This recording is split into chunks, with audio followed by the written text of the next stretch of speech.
what's up? How's it going? Like, welcome back and everything. Appreciate you like coming in and checking it out. This one segment, we're gonna call it how to do good Mexican talk. All right, so like I'm gonna show you how to do like real good Mexican talking. Cause sometimes like people come up to me, I'm not gonna lie, it's mostly white people. They're like, hey, like how do I do good Mexican talk, right? Like if I wanna do good and like talk like good Mexican, like to you or like to other Mexicans or like Mexicans on the phone or like Mexicans you see at like the street corner or like in front of the hardware store, like wherever, right? Like just Mexicans. Like how do I talk to them and tell them like I want to convey my like feelings or like my intentions or like my wants, right? So like it's a good way to like go about like doing the conversing with those dudes and like tell them what's up. And like by the same token, like sometimes they want to talk to like Mexican chicks and be like, hey, like I like your outfit, or I think that like the hairstyle you have chosen for yourself is quite adequate, and like it like brings out your facial features that are like the likable ones, you know, like that. So like people are always asking me what's a good way to do Mexican talk. So I thought I would begin like just a segment or like teaching people with like closing doors and everything. That's kind of scary. I said like all of a sudden the door just closed for no reason. I freaked out, but like I'm cool, right? Because like I'm always packing. So if like a door decides to throw down, I'm ready. I say I'm not afraid of no doors, you know. So anyways, where was I? Like if I wanna like teach somebody how to talk good, like talk real good, right?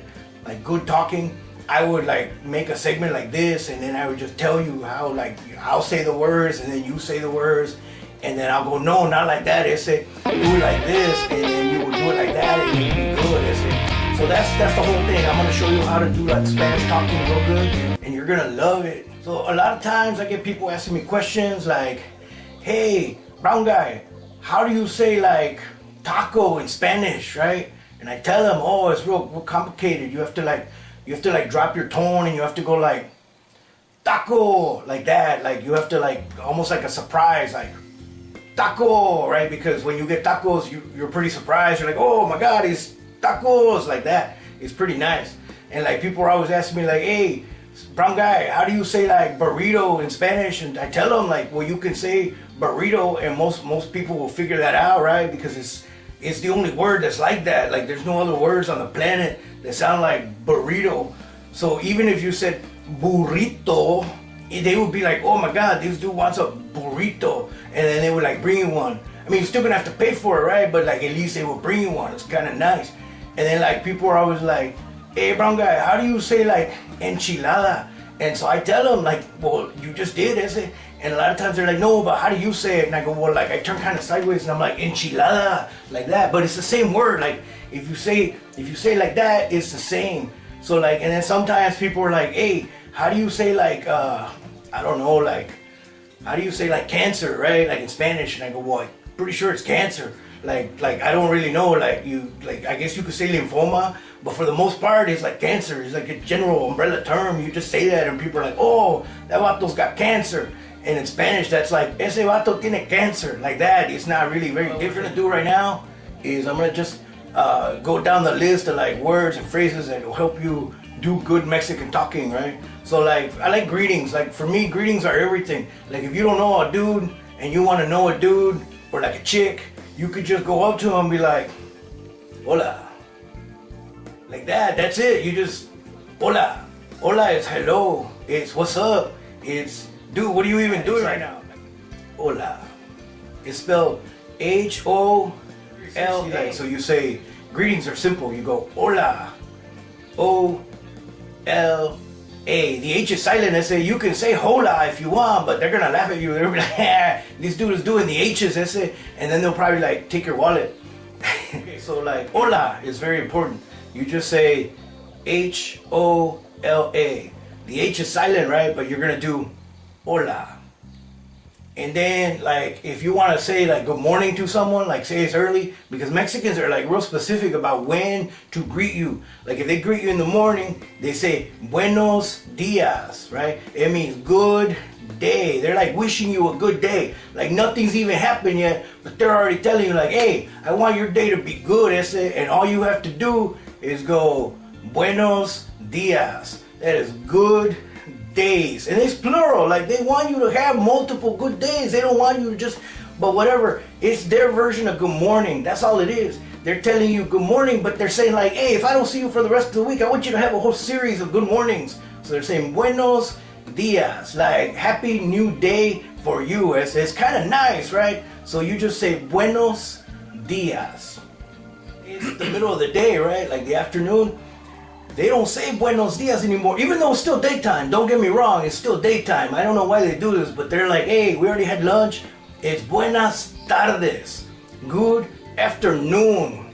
It really translates into good lates, but nobody says lates, like tardes, like lates. I don't even know why they do that. It's ridiculous. I made like 2 phone calls trying to fix it, but nobody wants to talk to me. So whatever. So it's buenas tardes, good afternoon. And again, it's plural. They want you to have multiples like throughout the week. If they don't see you again, they're like, hey, buenas tardes, right? It comes from the Latin word tardy. Like when you show up late for school and you're tardy, it's tarde. They just like make it Mexican. They don't like do it Latin, they do Mexican. And so they're like, buenas tardes. It's real easy, right? It's the same word from buenos, like good days, right? Buenos dias, buenas tardes. Hey, and guess what they do for nighttime? Like at nighttime is late, right? So it's like getting dark. They call it noche. Noche is just like the Latin root word for nighttime. And that's all they're doing is they're going, buenas noches. So you see somebody in the morning, buenos dias. You see somebody in the afternoon, buenas tardes. You see somebody late at night, like not too late, right? Like you gotta go to bed and go like, you get up early and all that. Buenas noches. And that's it. That's your like basic greetings to like say somebody. You say, hola, buenos dias, buenas tardes, buenas noches. Like that, that's it. And then, so like after you greet somebody and you like chill for a little while and then you're gonna go your own separate ways, you're gonna leave, right? So what do you tell somebody when you leave? You say goodbye, right? You say goodbye. Or do you just say bye? Or you say laters? Or you say, whatever, right? It's the same thing. All you're doing is you're gonna say buenas noches. No, I'm just kidding. There's no buenas. You say adios. And all you're telling them is like, hey, go with God, right? Like you're actually being like deeply religious right now. You don't even know it. You're like telling him, adios. I want you to go with God because I'm going to go this way and then you're going to go with God that way. And then like God will like, I guess, come back around and like catch up with me. I don't really know how God does that. But anyways, that's not the point. The point is they're telling you, go with God. So adios. And that's just bye. That's just like, hey, that's all it is. They're saying adios. That's you go with God. That's like a real nice thing to say to somebody. Or you can say like, I'm trying to think of the other one. Like there's another one where you just say, I nos vemos. You say, I will see you later, or I'll see you around. I nos vemos. I will see you later. Like I will see you. V-E-E-E-A.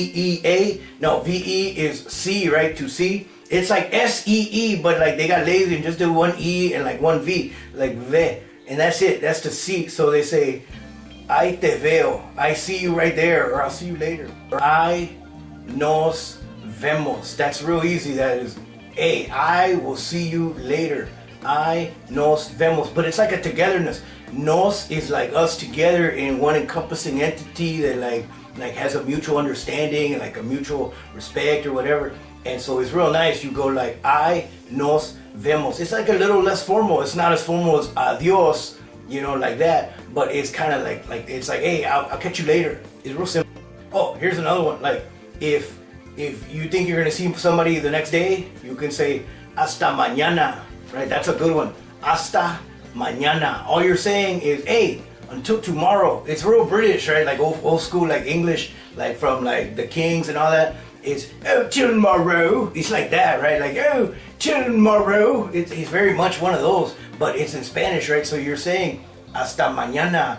And that's all it is, hey, I'll catch you tomorrow, or I'll catch you on the flip side, right? There's no like flip side in Spanish, but you know what I'm saying. They're like, hey, I will see you later. It's nice. You go, hasta mañana. And that's it. That's the whole thing. Like, and don't say Hakuna Matata, because we hate that. We're like, hey, we're not in a musical right now. Do I look like a cartoon? Dude, I will shank you. I said, for real, don't mess around. It's hasta mañana. Hakuna Matata is probably like something really mean that you would say to like children to like make them cry or something. I don't even know, because like I don't talk whatever like pig or like boar, whatever warthog, like I don't talk that, right? So I'm just telling you, if you're gonna do good Spanish talk, you go hasta mañana, hey, till tomorrow, or like till tomorrow, like that. You could do either one, but like don't do the thing because they'll be like, what is wrong with this dude? This dude is weird, is it? And then, you know, who knows, right? So that's it. I'm gonna run them down real fast, right? Hola, buenos dias, buenas tardes, buenas noches. Wait, no, don't do wait. Not everybody like gets that one. Hola, buenos dias, buenas tardes, buenas noches. What's the other one? Oh, for tomorrow, or for goodbye. Adiós, hasta mañana. Ahí te veo, ahí nos vemos. Adiós, ahí te guacho. No, don't do ahí te guacho. That's not nice either. But like, you know what I'm saying. They're real simple. They're just greetings. That's it. If you want to ask somebody the time, right? You go, hey. Nah, don't do a because they hate that sometimes, right? But you go, ¿qué hora es? What hour is it? That's all you're asking. Literally, you're like, hey, what hour is it? But they know they're not just gonna give you the hour. They're not just gonna be like, hey, it's 1. And you're like, well, 1 o'clock. No, it's like 1:45. But like, you would just ask for the hour. Like, they're not gonna do that. So just say, ¿qué hora es? What hour is it? And they're gonna tell you, hey, it's 1:15. You're late. That's it. You're tardy. Buenas tardes, right? Like that. So you're already tardy. If you want to know, like say you like somebody's wife, right? Like you see a wife and like you really like her, and you go up to her husband. You want to be respectful, right? And you want to say something nice, but like you want to let him know that like you think the wife is all that, and so you could go up to a dude and like go like, hey, ¿cuánto por su esposa? That is, hey, how much for your wife? Like, hey, if I was to buy your wife from you, right, like what would that cost, right? Because sometimes dudes are like, hey, you can take it for free, and then you're like, what, score? I got her on a discount, like that, but not all the time, right? So sometimes they'll be like, hey, well, give me like 30 acres of land and like 55 mules and like 1 chicken, you know, like a girl chicken, right? Not a rooster because they don't lay eggs, but the girl chicken, dude, you could totally steal a bunch of chickens because they get the eggs and then you get more chickens. That's how that works. It's nice. But like you could go, hey, ¿cuánto por su esposa? But like some dudes take offense to that because they're like, oh, I love my honey so much, I gotta keep her, like that. But like the only way you get to China is by asking, right? So like you could ask somebody, hey, can I ask you a question? Like I think your wife is like super smooth, like how much for your wife? And then he'd be like, hey, how dare you? And you're like, no, but I'm asking like theoretically, like how much? And then they calm down and they're like, okay, like, well, I always wanted my own spaghetti factory. Okay, so like 1 spaghetti factory and like 40 acres. Like, orale, I can do that. And I really can't, but I'm saying that's like the way you go about it. And so that's a fun one. ¿Cuánto por su esposa? Anyways, I hope you learned something from the brown guy about how to talk good Spanish. Good Spanish talking is real important because like as what's a good word? If we're taking over, you know, we're coming to this country and we're like showing up everywhere, and because we're all Catholic, you know, we multiply like rabbits and like just taking over cities like left and right, and we're slowly working our way through the South right now, and then like, I don't know, maybe like 5 to 6 weeks, we'll have like all of the Northeast and like all of the Northwest. Okay, like maybe not so much in Northwest because like it's raining all the time. Hey, I love rain as much as the next dude, but it's raining all the time, like every day, 5 times a day. It's ridiculous. It's like, you want that? You need to move to a tropical island, like where that's like perfectly acceptable. But the Northwest is too much. So that's what I'm saying is as we're coming along, we're gonna take over most of the country. So you might as well get used to speaking Spanish. And before people get all bent out of shape, like, hey, it's America, you better talk English. Puto, I do talk English. I'm talking English right now, right? But here's the other thing. There's no official language. You might as well learn French and Filipino or Tagalog, whatever they call it. Because I'm telling you right now, there's no official language. For all we know, in like 10 years, you're gonna have to learn Chinese. Get ready, get used to it. It's coming. I gotta go. Like, I really don't, but I'm gonna tell you I gotta go because I've made this too long already. Good luck with everything. I hope you enjoy learning to talk good Spanish with a brown guy. We'll catch you later.